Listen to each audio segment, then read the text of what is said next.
चलिए answer writing guys, come back.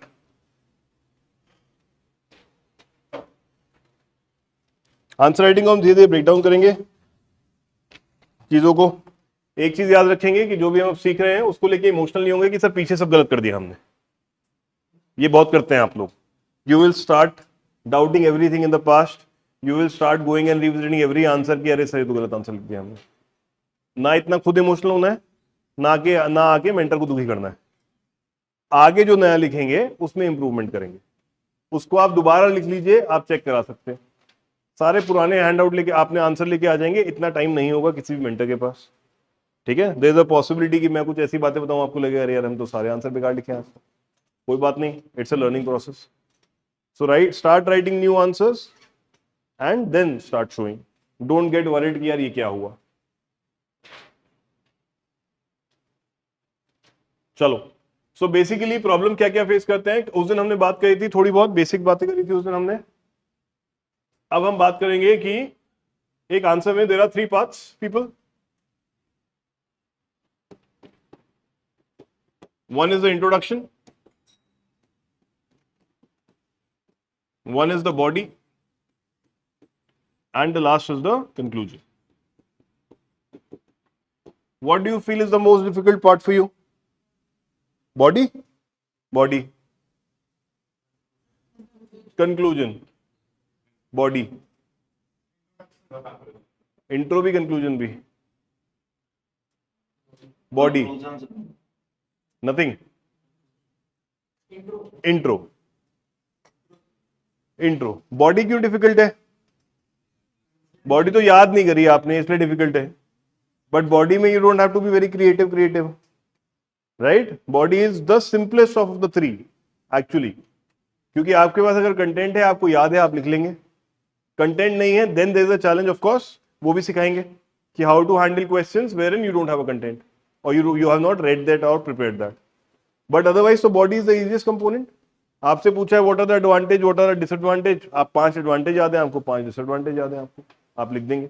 उसमें कोई ऐसा स्ट्रक्चरल प्रॉब्लम भी नहीं है कि भाई मैं एडवांटेज पे लिखूं या डिसएडवांटेज, जो पूछा है वो लिख भाई।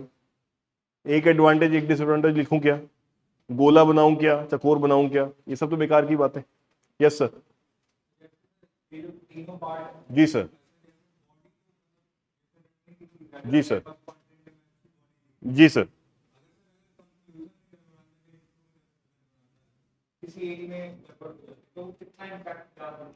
सर देखो, एज यू सेड कि बॉडी तो रटने की चीज है, अगर कंक्लूजन इंट्रो गड़बड़ाता है तो कितना इंपैक्ट पड़ता है, डिपेंड करता है गड़बड़ाने का मतलब क्या है, राइट? कंक्लूजन और इंट्रो ऐसा कोई गड़बड़ाएगा नहीं कभी, आप कुछ तो रिलेवेंटली लिखेंगे। ठीक है, डिमांड तो मीट करनी है ना, जो क्वेश्चन पूछा है इंट्रो वही लिखोगे, है ना? ऐसा नहीं है कि क्वेश्चन पूछा है व्हाट इज नेशनल इनकम, आप इंट्रो लिख देंगे कि सिमरन जा रही है ट्रेन में और वो सॉरी सिमरन भाग रही है ट्रेन के पीछे, ये तो आप लिखेंगे नहीं, है ना? सो ऐसा कोई बहुत इंपैक्ट नहीं पड़ता है first of all, right? But yes, a good intro will always leave a good impression, that is the point. अच्छा, कोई हार्ड एंड फास्ट रूल भी नहीं है, ठीक है? आप 1 लाइनर इंट्रो भी लिख सकते हैं, आप 4 लाइनर इंट्रो भी लिख सकते हैं, आप 8 लाइनर इंट्रो भी लिख सकते हैं। We have seen people scoring in each of the category. So ऐसा कोई नहीं है कि अगर 4 लाइन का इंट्रो नहीं लिखा तो भाई ये क्या कर दिया, गलत कर दिया आपने। ये बिल्कुल इमोशनल नहीं होना है। If you have a normal strategy of writing 1 liner intro and you are good at it, क्योंकि मैं बॉडी बहुत बढ़िया लिख लेता हूं, सब कुछ and all that, stick to that, no problem. If you have a habit of writing a verbose intro कि बहुत 7-8 लाइन हो जाती है मेरी इंट्रो लिखने में, तो and still I will do justice with the demand of the question, stick to that. Last year rank 10 Aishwarya something, right? She got 142 और 134 समथिंग इन GS2। उसकी कॉपी दिखाऊंगा मैं आप लोगों को, शायद किसी ने दिखाई भी थी एक बार, आई डोंट नो आपको दिखाई थी, किसी और बैच को दिखाई थी। She writes 8 liners 9 liners intro also, it is perfectly fine. She got the highest score in GS2, मैंने उसकी GS2 की कॉपी देखी है। So first of all there is no hard and fast rule, तो कोई भी टाइप कास्ट नहीं करना। The objective of answer writing is not to mould you into a particular set, it is to improve your style, whatever style is yours, simple as that। Generally हम बोलते हैं कि एक 3 से 4 लाइन का intro एक डिसेंट इंट्रो होता है, I can give a good window into it, generally बोलते हैं। But again, it's a general idea, it's a guideline, not a rule. Understand the difference. बिल्कुल ये मत सोचिए कि नहीं यही करना है, यही सही तरीका है. If you have a better way, more power to you. कोई दिक्कत नहीं. ठीक है? First of all. But 3 to 4 lines do decent justice to the introduction. You are able to actually capture the essence of the question and you are able to say something meaningful. That is the point. पहली बात. Same idea goes with conclusion also, guys. People write one line in conclusion also. Doing above will lead to Viksit Bharat. People write 3-4 lines in intro conclusion also, and people write, or people sometimes do not write conclusion also altogether. That is also okay. But generally, when we write an answer, it is always good to conclude. Yes, if there is a technical question, you may not be able to conclude. That is perfectly fine. All right. अगर सीधा सीधा question आ जाता है कि describe the methods of computation of GDP, अब उसमें conclude थोड़ी करेंगे कि दाग अच्छे हैं, है ना? That is the point. उसमें जरूरी नहीं है कि नहीं even though there are 3 methods of calculating GDP, if there was one more it would be so nice and the government should try to act on it. उसमें कुछ conclude करने की जरूरत नहीं. So when a very technical question comes into the picture, even if you are not concluding, it is perfectly fine. You start the intro that there are 3 methods. One of the method is this. Following is the explanation. You write 3 methods. You end the question. You are done. That is the point. Okay? According to me, मतलब generally again same idea. 3 to 4 lines of conclusion is also a decent conclusion. आप 2 line लिखिए, 4 line लिखिए. 8-9 line का conclusion I would not recommend. Because इतना होगा नहीं आपके पास conclusion में लिखने के लिए, you will end up writing a lot of bucker in that. That is not going to help. So limit your conclusion to 4 lines. Intro can be lengthier, although not very recommended. It depends on your personal style. So 3 to 4 lines make a sweet spot for both intro as well as conclusion. That's what we say. ठीक है? एक चीज ये याद रखना. S A की बात ही नहीं कर रहे सर. एसए में ये कुछ भी वैलिड नहीं है. आंसर राइटिंग चल रही है. ऐसे में इंट्रो भी 2 पेज का हो सकता है सर. यहाँ पे 2 ही पेज है आंसर लिखने के. भावनाओं में बह गए आप. ऐसे की अलग से लेंगे सर क्लास, चिंता मत करो. आंसर राइटिंग की बात हो रही. ठीक है? सो इंट्रोडक्शन और कंक्लूजन, मुझे लगता है सबसे मुश्किल काम होता है इंट्रो लिखना आप लोगों के लिए. कंक्लूजन में भी कुछ भी बगैर लिख ही सकते हैं. In the end such and such thing can happen. But intro difficult क्यों है? Even though it is not difficult, it takes a lot of time to think of an intro. And we get stuck there itself, and that is where we end up taking a lot of time. ठीक है? One of the most important criteria in clearing this exam is to finish the paper also, and we waste the most time, I believe, in thinking of a good intro. कि मैं start कैसे करूँ इसको. ठीक है? Then comes the body part. If you are wasting time in conclusion, you are silly. Conclusion में कुछ waste करने का है ही नहीं. Just लिख दो end में और कुछ मत लिखो, कुछ नहीं समझ में आ रहा तो खत्म हो जाती है कहानी. सो कंक्लूजन में तो टाइम वेस्ट करना सबसे गलत है. इंट्रो में बहुत वैलिड है, समझ में आता है क्योंकि you want to make a good impression to begin with. और बॉडी में क्यों टाइम लग जाता है? Because number of points you have to keep thinking. So after 2-3 points your pen start stopping and you have to think, wait and think for the next point what to write. So body का time कम करने के लिए आपको रटना पड़ेगा चीजों को. उसका भी स्ट्रक्चर्स धीरे धीरे समझाऊंगा मैं, कैसे 2-3-4 अप्रोच में आप रट सकते हैं, इजी टू रिमेंबर. ठीक है? बट इंट्रो और कंक्लूजन लिखने के आपके पास 4-5 तरीके होने चाहिए, सो दैट ये नहीं तो ये नहीं तो ये, कुछ ना कुछ दिमाग में आ जाएंगे immediately, and I can start writing immediately without wasting a single minute. There, that's the idea, right? So let's start with the introduction part first, and then will also try to see अगर हम आज conclusion की बात कर सकते हैं, नहीं तो कल करेंगे. ठीक है? सो पहले तो 3 पार्ट है. We will first focus on this, we will then focus on this, and we will then focus on this. This will at max take a week, half an hour every day, right? Rose practice करेंगे. From tomorrow I'll give you certain questions also. पहले हम सिर्फ intro और conclusion लिखने की कोशिश करेंगे उसमें, so that our brain gets used to of writing more than one intro and more than one conclusion for a topic. And then फिर हम बॉडी में घुसेंगे धीरे धीरे कि बॉडी में कैसे क्या करना है. चलिए, so let's come to the introduction component.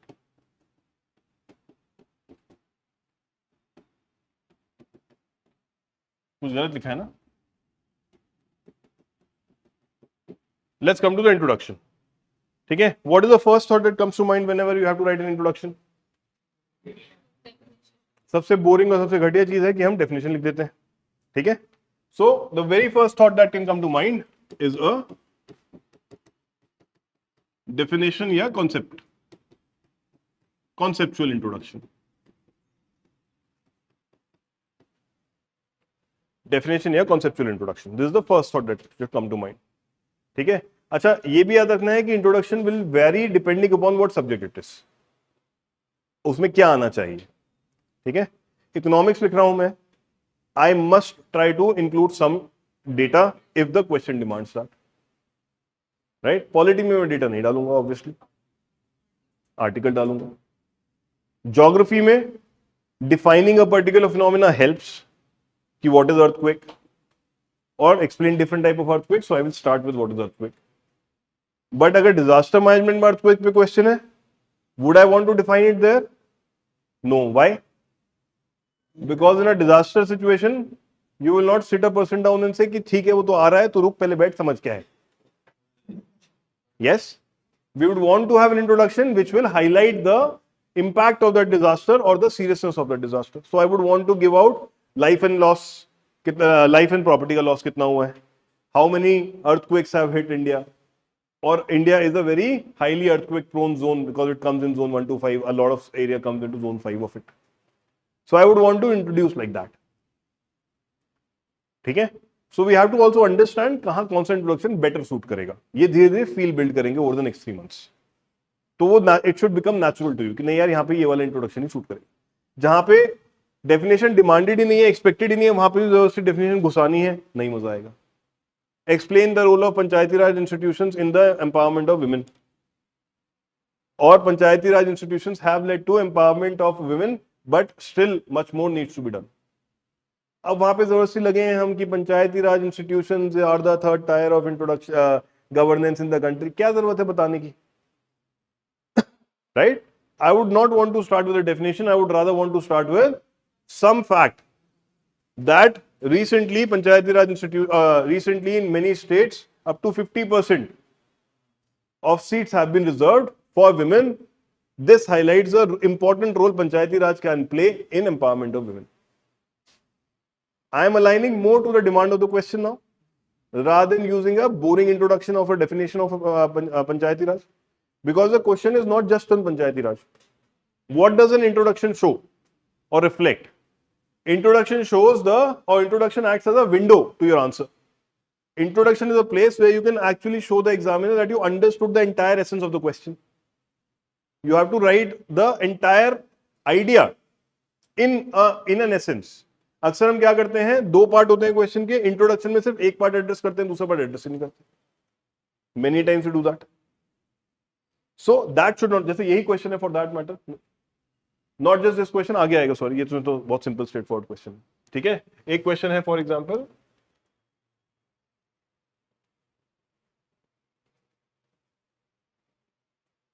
ये भी है फॉर एग्जांपल एक क्वेश्चन, चलो। The nature of economic growth in India in recent times is often described as jobless growth. What introduction can I give? I can start with an introduction कि भाई India has been growing at 6 to 7% in the past 5 years and has reached a $4 trillion economy. People often stop here, but this is only addressing one aspect of the question.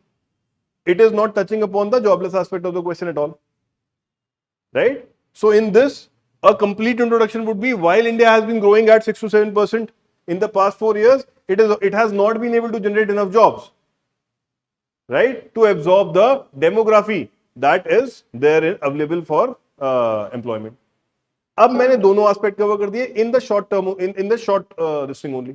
Yes sir. Sir, for this question, can you tell the labor force participation have reduced? Wait sir, we are not getting into इसमें क्या कर सकते हैं उसमें क्या कर सकते हैं, understand the essence first, right. We will get into individual answers and we will get into individual introduction also, then we will talk about इसमें क्या कर सकते हैं इसमें क्या नहीं। अभी एसेंस समझिए चीजों का, right? What I'm trying to tell you, I'm trying to tell you that often people address only one aspect of the question in introduction and forget the second aspect altogether. We would not be those guys. ठीक है? If you want to write a single liner introduction also in this, then I would still write that India is facing jobless growth despite growing at 6%. I would still write that. That means I'm still covering both aspects of the question. ठीक है? जैसे next question भी है, India aspires to become a $5 trillion economy. Discuss the structural and institutional challenges in order to achieve that. इसमें क्या introduction लिखेंगे आप लोग? Any idea, suggestion? 5 trillion क्या? It wants to be $5 trillion by 2027. बस. What about the second aspect of this? विकसित फिक्सित भारत सब conclusion में रखेंगे सर हम. It's not always about size of the economy, but are we not talking about the size of the economy? Are we talking about the size is not good enough? Yeah, size doesn't matter. We are talking about our aspirations are there, but our aspirations will not be fulfilled unless we go for structural reforms and institutional challenges. Again, structural challenges and institutional challenges. Again, I'm not talking about that economic growth is not enough. Am I talking about that? No. Question ये नहीं है. Is economic growth enough? No, economic growth is not enough. We should talk about inclusivity also. वो वहां पे आएगा sir. ठीक है, ये बेसिक गलतियां हैं. सुनने में लग रहा है कि यार ये तो क्या इंट्रोडक्शन में क्या ही है, बट देख रहे हो आप कितना बेसिक डिफरेंसेस हो जाते हैं. We tend to write what we know rather than what is asked. Economic growth पे क्वेश्चन है, बट हम इमोशनल हो जाएंगे कि नहीं यार economic growth is not enough, there should be other parameters also. पूछा ही नहीं है मैंने. That is the point. What have I asked? That India aspires to become $5 trillion economy, right? But I'm also highlighting there are certain structural reforms, there are certain institutional challenges, and our aspirations may not be met unless these things are done. So my introduction should actually, in reality or in idealism, should capture both aspects of the question. Okay? That while we aspire, or India has currently become a $4 trillion economy, and to go further, there are multiple challenges which requires institutional reforms as well as structural reforms. ठीक है? I am adding some value also. कि we have achieved the $4 trillion mark, and we want to achieve the $5 trillion mark in the near future. But this cannot be achieved without undertaking structural and institutional reforms in the economy. So I am addressing both aspects within the question, within the intro only. और ये 4 line में आ जाएगा. Right? So a perfect intro. क्योंकि हम पढ़ने बैठे हैं तो हम परफेक्शन की ही बात करेंगे. काम चलाओ बात तो एंड में करेंगे कि अब कुछ नहीं हो रहा, चल हटा भाई ये लिख. बट अभी जब हम सीख रहे हैं, let's learn the right way. So a perfect intro ideally includes the entire picture of the question. If there are 2 aspects of the question, I want to see those 2 aspects in the intro itself, in short term, short, basically. मैं सिर्फ एक side लिख के दूसरी side ना लिखूं, वो मजा नहीं आता है. And that is why we are still stuck at 130, 140, 120 in our UPSC के मार्क्स. ऐसा नहीं है कि UPSC does not want to give marks more than 50%. Nobody is writing an answer which is original to get that marks. Otherwise people are scoring individually एक एक subject में 140 cross तो सभी ने किया है. There are people who have cross 140 in one subject और the other. किसी ने एथिक्स में 147 मारे हैं, किसी ने जीएस 3 में 144 मारे हैं, किसी ने जीएस 1 में 140 मारे हैं, किसी ने ऑप्शनल में 150, 160 मारे हैं. एक पेपर में मारे तो है ना. That means UPSC is open to give marks. So why can't those marks be in every subject for one individual? क्योंकि हम इवेंचुअली गिव अप करके टाइप कास्ट हो जाते हैं. राइट? अगर 250 में से 140 आ रहे हैं, कितने परसेंटेज हुए ये? 60% के आसपास हो गया. 145 आ रहे हैं तो 150 60%, तो बहुत 60% मार्क्स भी आ सकते हैं. राइट? कितने में से 7 पेपर है, 1250 नहीं, कितने हुए? 1750. तो 1750 का 60% कितना हुआ? बता भाई मैथमेटिशियन.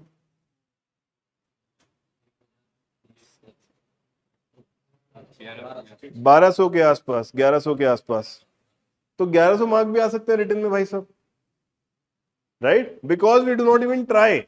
हम एक लेवल बना लेते हैं, जैसे हम प्रीलिम्स में बना के बैठे हैं कि 90 आ सकते हैं भाई, 90 लाने हैं.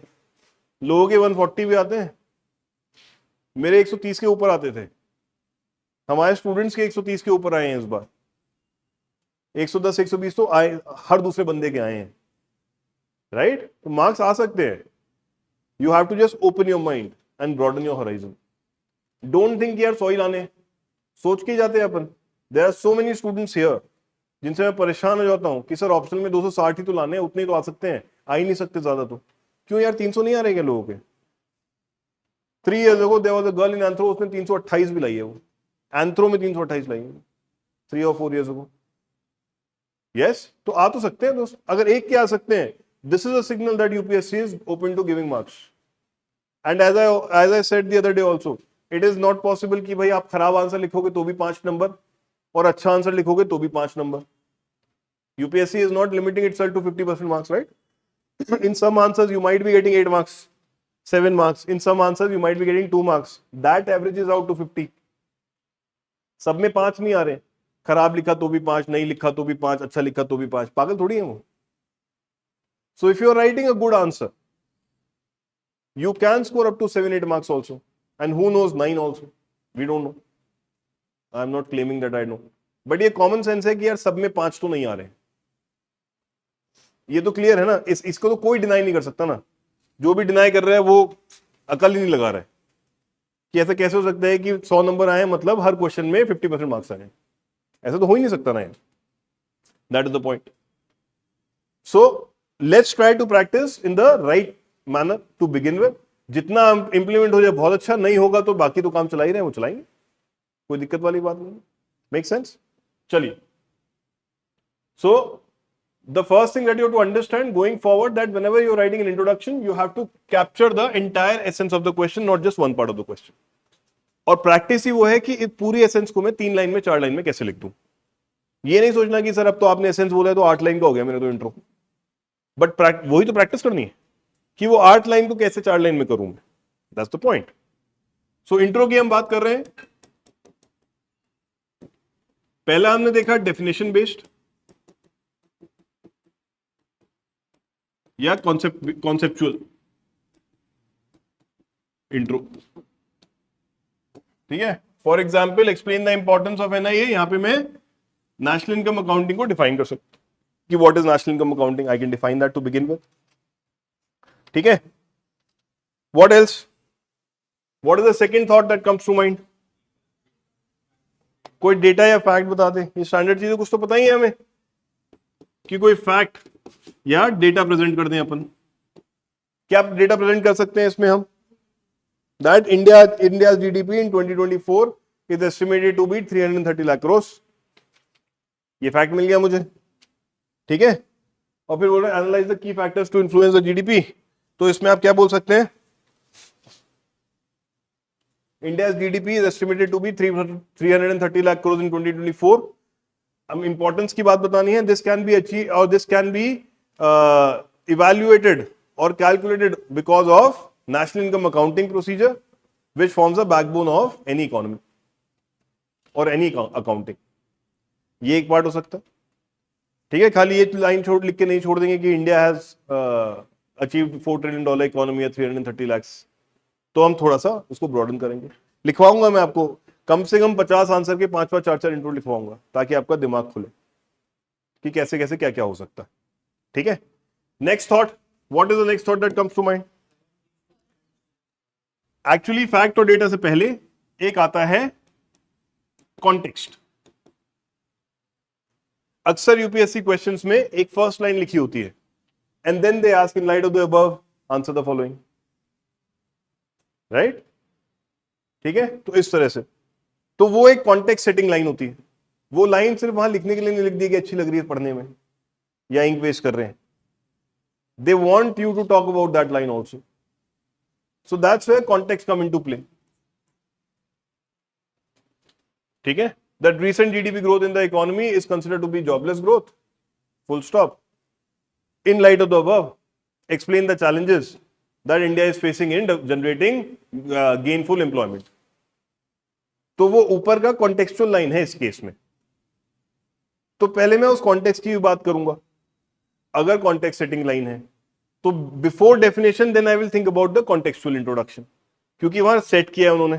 जहां कॉन्टेक्स्ट नहीं है वहां मैं इस सीक्वेंस में सोच सकता हूं. जो उसके पूरा है वो हो जाएगा. ठीक है. नेक्स्ट आ जाता है कोई करंट न्यूज आपने पढ़ी हो. जॉबलेस ग्रोथ में for example the recent survey by CMIE showing that inflation unemployment has remained 9% throughout 2023 highlights the characteristics of Indian economic growth which is jobless in nature. ये मेरा करंट न्यूज होगा, मैं कुछ current actually current बता रहा हूं, कहने के लिए नहीं, ठीक है. I am bringing in some current thing. So that is the fourth thing that comes to mind. What is the next thing that comes to mind? कुछ और भी है क्या? बोलो भाई, चुपचाप मत बैठो, मैं जब तक पानी पीता हूं.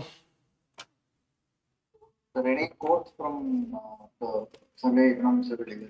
Any quote from survey? How many quotes will you learn from survey? Quote will come. No. Quote is something that should come to mind a little later. क्योंकि quote इतने याद नहीं होंगे, उससे पहले कुछ और कर सकते हैं क्या?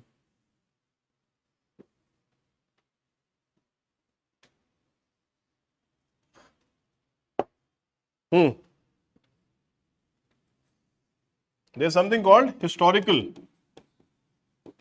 या evolutionary introduction. That the origin of national income accounting can be traced back to 1930s when Simon Kuznets came up with the idea. This can be an intro, right? So historical introduction, evolutionary introduction.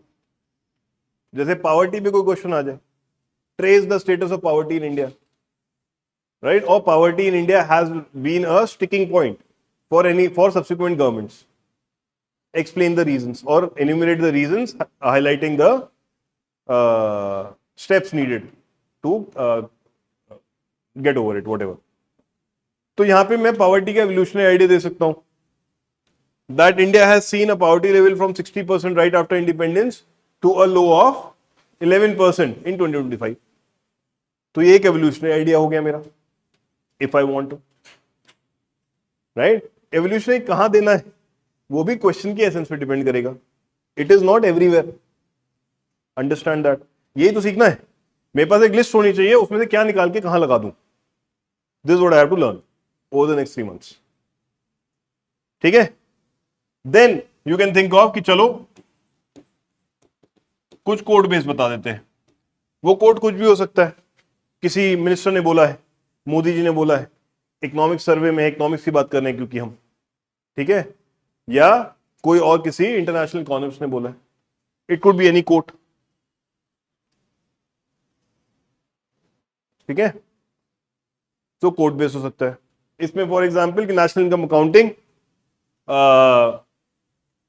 कोई quote क्या है. हाँ, मतलब you can start with this also कि the basic tenet that whatever can not be measured can not be managed is captured in a true form through national income accounting, which gives us the basis of management of any economy across the world. So एक code base इस type का भी हो सकता है. हाँ ठीक है, वो तो अलग बात है. ठीक है, तो ये इंट्रो भी हो सकता है. अगर इसको कंक्लूजन में यूज करना है, क्या करना है वो देखेंगे, फिर उसको हम कंक्लूजन में यूज करेंगे. ठीक है. इकोनॉमी में ऑफन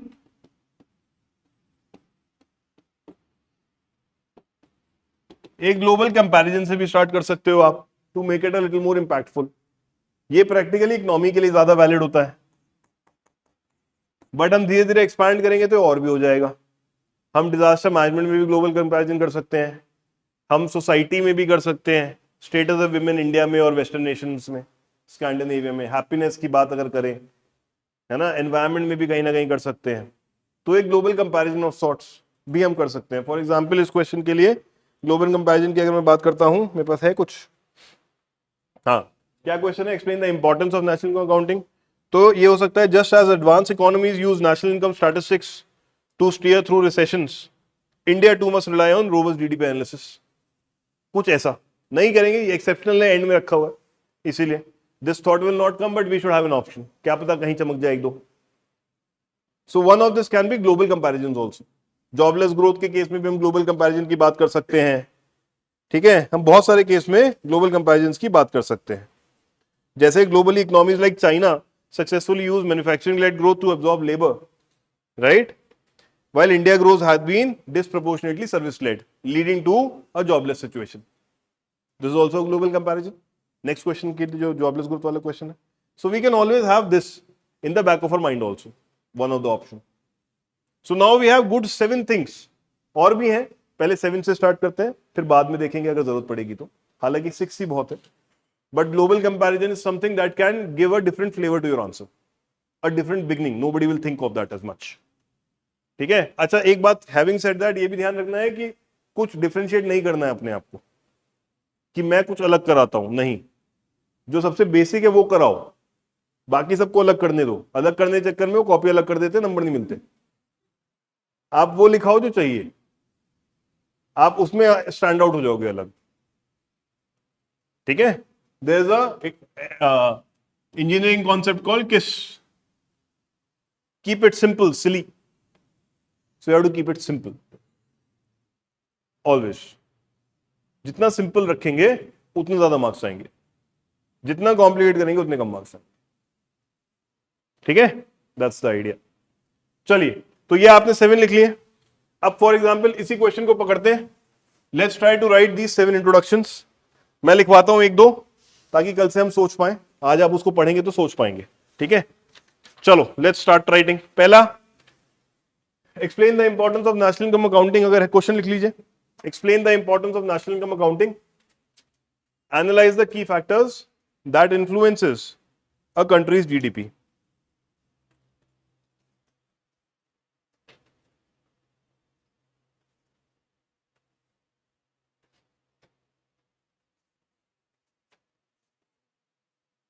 ठीक है. तो डेफिनेशन बेस क्या लिखेंगे? लिखते हैं. NIA refers to a systematic record of nation's economic activity. NIA refers to a systematic record of nation's economic activity or activities.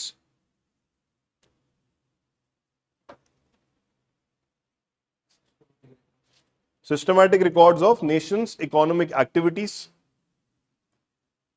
अच्छा, आप जो भी लिख रहे हैं गोइंग फॉरवर्ड, उसको इस तरह भी असेस करना है कि मैं एक लाइन में 6 वर्ड लिख रहा हूं तो कितनी लाइन पड़ रही है मेरी. एग्जाम में एक लाइन में 6 to 7 वर्ड्स आएंगे, डिपेंडिंग 5 to 7 वर्ड्स आएंगे depending upon your hand writing. ठीक है. और वो एग्जाम में 5 to 7 वर्ड्स किस रेंज में, किस में आएंगे? जो 2 लाइन होती हैं इसके बीच का गैप होता है 16 सेंटीमीटर. सब लोग अपना घर जाके एक बार असेस करेंगे कि मेरे 16 सेंटीमीटर में कितने वर्ड आते हैं on an average. How many words do I right in 16 centimetre. ठीक है. This gap is 16 centimeter. Okay. If you guys want, I can have somebody print few papers which is of exact size, and then you can keep getting a photostat of that if you want to practice that. ठीक है. That's something we can do easily, right? तो ये आप कर सकते हैं. मैं कल परसों में करा दूंगा, आप लोग कलेक्ट कर सकते हैं ताकि आपको एक आइडिया मिल जाए असेसमेंट का. वो कुछ कह रहा है भाई, सुन ले उसको. असेसमेंट का आइडिया मिल जाए. नहीं सर, लग रहा है आपको नाप ये 16 सेंटीमीटर लग रहा है क्या? और मेरी आंखों में स्केल नहीं लगा है. ठीक है, छोटा है ऑब्वियसली. स्केल सबके पास है. 16 सेंटीमीटर की लाइन नाप लो. It should be in 16 centimetre. और जो लेंथ होती है पेपर की, हाइट होती है वो 27 सेंटीमीटर होती है यूपीएससी के पेपर की. दो चीजें होती हैं. ठीक है. बट पूरा 27 सेंटीमीटर यूजेबल नहीं होता है. जैसे हमारे उसमें एंड में नीचे एक कोड लिखा रहता है ना, और बीच में पेज नंबर लिखा रहता है, वहां पे उतना ही लिखना है आइडियली. उस कोड के नीचे मत जाइए, मेसी लगता है. ठीक है. That's the point. 150 वर्ड में खत्म करना सीखेंगे. हाँ जी. So national income accounting refers to systematic records of nations economic activity, full stop. ठीक है. It helps measure GDP. It helps measure GDP.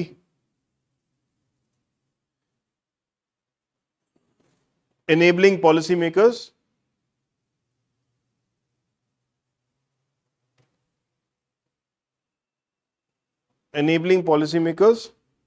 understand the factors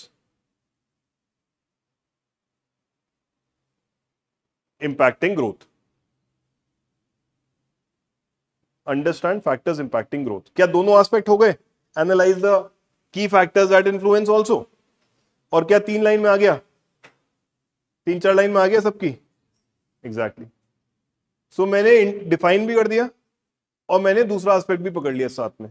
मैं डेफिनेशन सिर्फ डेफिनेशन में नहीं छोड़ी। I could have left the intro at definition also, but I went one step ahead कि चलो एक ओवरऑल असेसमेंट दे देते हैं, ओवरऑल विंडो बना देते हैं। That's the idea. You can still stick to definition also, don't worry about it, but since we are practising, let's practising in this manner. हो जाए तो बहुत अच्छा है, नहीं तो डेफिनेशन तो है हमारे हाथ में, there is no problem. Let's say अगर ये डेफिनेशन लिखते और एक ही लाइन की रह जाती, फिर क्या करते हैं? या तो हम इंट्रो एक लाइन का छोड़ देते हैं, there is no problem. Otherwise we could have added the second part in this only. In 2024, India's GDP is expected to, or in 2025, India's GDP is expected to reach 330 lakh crores. This would have been the second aspect there. तो मैंने value add भी हो गया एक और मेरा intro 4 line का भी हो गया। अदरवाइज डेफिनेशन एक लाइन की लिख के आप आगे भी बढ़ सकते हैं, कोई दिक्कत नहीं है उसमें। But let's have different options right now. 2-4 दिन में आपको एसएल समझ में आने लगेगा, you will be able to start writing introductions on your own, good introductions on your own. ठीक है, दैट्स द आइडिया। चलिए, फैक्ट बेस या डेटाबेस इंट्रो अगर लिखना है, हेडिंग डालिए फैक्ट बेस। एक का लिखवा देता हूं, फिर छुट्टी करेंगे। ठीक है, इंडिया जीडीपी इन 2025, हेडिंग डाल के लिखो कि फैक्ट बेस इंट्रो है, ये पता रहना चाहिए। India GDP in 2025 is estimated to be over $4 trillion, is estimated at over $4 trillion,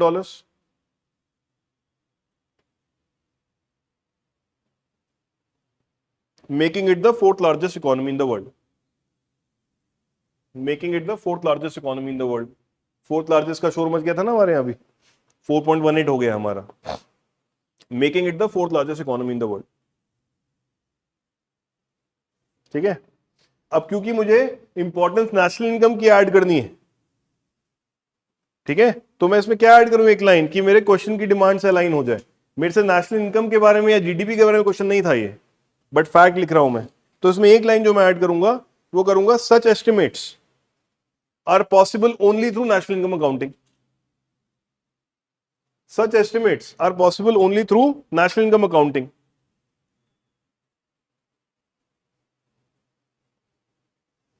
है ना, which form the backbone of macroeconomic analysis, which forms the backbone of macroeconomic analysis।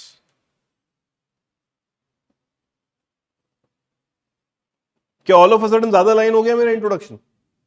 Just instead of just writing a number, है ना, मैंने importance highlight कर दी सीधा सीधा और question की डिमांड से एड्रेस कर दिया इसको सीधा सीधा। अगर लंबा हो रहा है ये, macroeconomic analysis, backbone of macroeconomic analysis, अगर ये लंबा हो रहा है तो मैं सिर्फ वहां रुक सकता हूं, कहां पे? Such estimates are possible only through national income accounting, full stop. वो 4 लाइन में हो जाएगा आपको। That we develop over time. Where do I stop? I can stop at this also, I can stop, I can complete this also, right. Invariably अगर आप practice ज्यादा नहीं करते हैं तो you will stop at the first line also, कि GDP इतना हो गया, 5th लार्जेस्ट इकोनॉमी हो गई। But just by saying in the intro that India's GDP is over $4 trillion and have become 4th largest economy, is it even aligning with what is asked? We are asking about importance of national income accounting. What am I telling? I am telling GDP number. But the moment I write the second line, it is aligned with the demand of the question. That these are the fine tuning. If we focus on from day one, we are able to write good answers. ये fine tuning करानी पड़ती है हमें, जो बाद में लोग आते हैं हमारे पास कि सर आंसर राइटिंग ठीक करो, उसमें लगता है एफर्ट, क्योंकि we are already set in our ways. ठीक है, so let's be human about answer writing, let's not be mechanical कि अच्छा ये लिखना होता है, ये बता दिया, ये लिख दिया मैंने। whenever you write introduction is generally an introduction, it's a holistic part, है ना। गेम ऑफ थ्रोन्स देखा है सबने? किसने देखा है? उसमें वो जो खलीसी का इंट्रोडक्शन करता है वो आके, जब वो जॉन स्नो मिलने आता है, breaker of chain, mother of dragon, this and that, 25 line, तो होलिस्टिक इंट्रोडक्शन है ना। और वो जॉन स्नो का इंट्रोडक्शन होता है, ही इज जॉन स्नो, उससे क्या पता चला? कुछ भी नहीं, right? That is the point. So a holistic introduction is needed.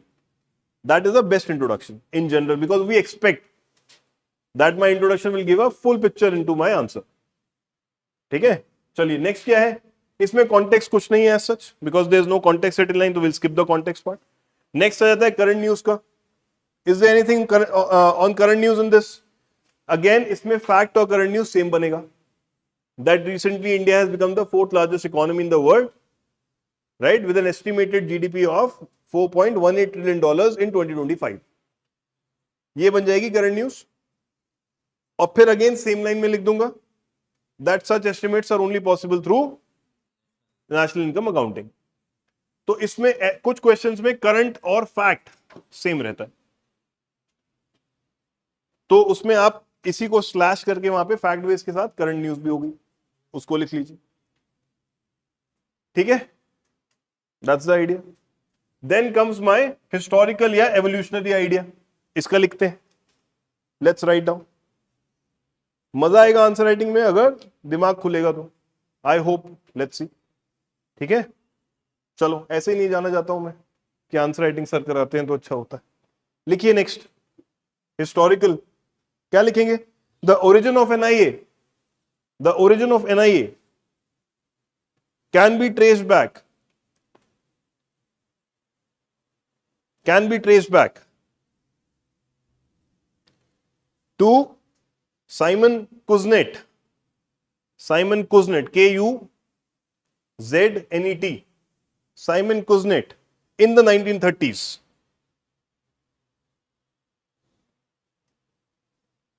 Who emphasized its role in policy making. Who emphasized its role in policy making. अभी खत्म नहीं हुआ है क्योंकि अभी अलाइन नहीं किया हमने. Full stop. लिखिए next line. Today it is an indispensable tool. Today it is an indispensable tool for analysing growth trends and shaping policy decisions. For analyzing growth trends and shaping policy decisions. Policy decisions. वो सब ठीक है, इतनी detail नहीं डाल सकते ना. We have to also keep our introduction in a manner कि वो एक लार्जर एसेंस को पकड़े. अगेन हाँ, no, it actually did not originate as a warfare concept, madam. Simon Kuznets actually introduced it, saying क्योंकि ग्रेट डिप्रेशन आया था कि बॉस तुम मेजर नहीं करोगे चीजें तो मैनेज नहीं कर पाओगे, इसलिए आया था ये. बट अगर आप जो कह रही हैं वो होता भी, would it make sense to bring it here कि it was originated as a warfare concept in this particular question? No. ठीक है, अगर क्वेश्चन आता है explain the origins of national income accounting, तब तो मैं बताता हूँ सारी बातें. अदरवाइज मुझे एंसिलरी चीजें नहीं बतानी है, मुझे मेन एसेंस को हिट करना है सीधा. That is the important point to understand. Again second line add करके I am aligning my historical context also to the demand of the question. That importance क्या है? It is an indispensable tool today. Yes, that is the point. Next quote based की अगर हम बात करें,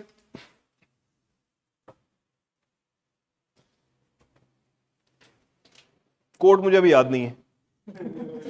ठीक है, सो कोड बेस मैं आपको कल बताऊंगा, है ना. एंड ग्लोबल कंपैरिजन की अगर बात करें,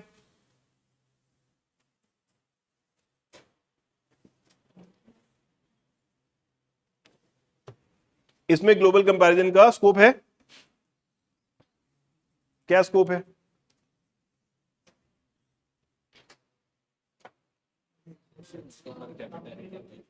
हाँ, अगेन नेशनल इनकम अकाउंटिंग की बात हो रही है.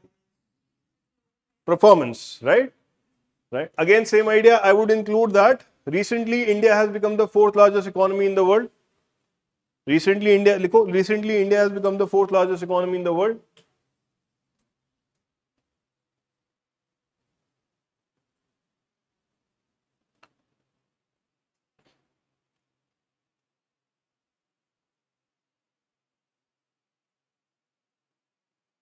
Full stop. It has been noted that countries with robust NIA strategies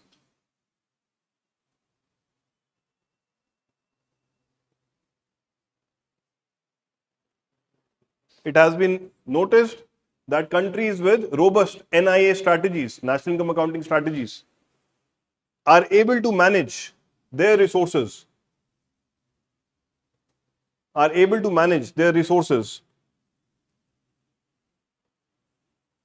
for faster growth, faster and effective growth. ठीक है? It is said that, क्या लिखा है मैंने? It has been noted that countries with robust NIA strategies are able to manage their resources for faster and effective growth. ठीक है? National income accounting strategies अगर better हैं, जिसकी जो क्लियर डेटा वगैरह प्रोवाइड करता है, they are able to manage things better, better policy making, better output. That's the idea. एक बार ब्रैकेट में एनआईए लिख सकते हैं, आगे यूज कर सकते हैं. ठीक है? You can write the abbreviation, you right the full name first, right abbreviation in bracket, and going forward you can write the abbreviation.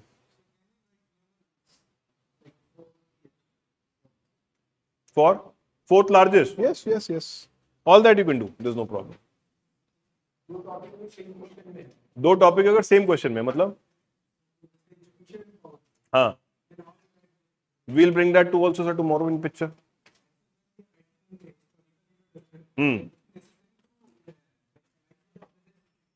No, not necessarily depend करता है sir.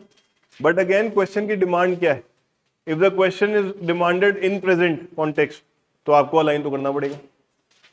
If the question is only talking about evolutionary only, trace the evolution of poverty reduction measures in India, then you don't have to align it from today. But still, if you do, it's always good. It is not going to hurt you. Yes, sir. Sir, we can mention subnet in the economic can be measured best way by the numbers, like that way. We can mention that, sir. Yes. क्या coat है बोलिए? Sir, quote is the welfare of a nation can scalely be inward from a measurement. Yes, sir. ये मुझे coat पता है, but ये यहाँ पे फिट नहीं बैठ रही है, इसलिए मैंने लिखवाया नहीं, है ना? Okay, sir. ठीक है? क्या कोट है वो? The welfare of a nation can scarcely be inferred from measure of national income. यहां पे हम बात कर रहे हैं इंपॉर्टेंस बताओ, तो हम नेगेटिव कोट से स्टार्ट तो नहीं करेंगे. इसमें फिर मुझे चेंज करना पड़ेगा, yet national income accounting remains indispensable. वो क्यों करना है? जब किसी चीज का इंपॉर्टेंस पूछा है कि इसकी इस बच्चे की अच्छाइयां बताओ, कि बहुत ही बदतमीज टाइप का बच्चा है, मगर चलो कोई बात नहीं, अपना ही है, ऐसे थोड़ी बताओगे. इंपॉर्टेंस से बताना स्टार्ट करोगे, अच्छी बातें बताना स्टार्ट करोगे, है ना? That's the point, right? So इसलिए सर वो कोड तो मुझे पता है, इसलिए वो कोड मैंने नहीं यूज करी यहां पे. It will not fit here. कल बताएंगे कोड का भी, चिंता मत करिए. So we have to understand the essence of the demand and then align with it. ठीक है? शुरू में थोड़ा टाइम लगेगा, 5, 7, 10 आंसर ऐसे लिखवाऊंगा, so that you are able to understand कि अच्छा डिफरेंट इंट्रोस कैसे बैठ रहे हैं within the same answer. We'll do it for 50 answers, don't worry, over the next 1.5 month, at least 50 answers, ताकि आपका दिमाग खुले. चैंपियन बना के भेजेंगे आंसर राइटिंग में, चिंता मत करो. आ गया हूं अब मैं, घबराओ मत. ठीक है? चलिए, will meet again tomorrow. Tomorrow we have to start inflation and we'll do rest of the answer. We'll do more answer writing every day. In intros को पढ़ना है बैठ के. Now go back and read your 5 questions जो test में आए थे and try to apply this idea, basic idea. अभी कल मैं बाकी 4 आंसर भी बताऊंगा आपको. But try to apply this basic idea of introduction to next 4 questions on your own. कि अच्छा इन 7 में से मैं क्या क्या लिख सकता हूं, right? And do not use ChatGPT please. अपने आप दिमाग चलाइए. ChatGPT तो चला ही लेगा दिमाग, बट उसको पास नहीं करना है एग्जाम, आपको करना है. ठीक है? चलिए, let's meet tomorrow guys. Thank you.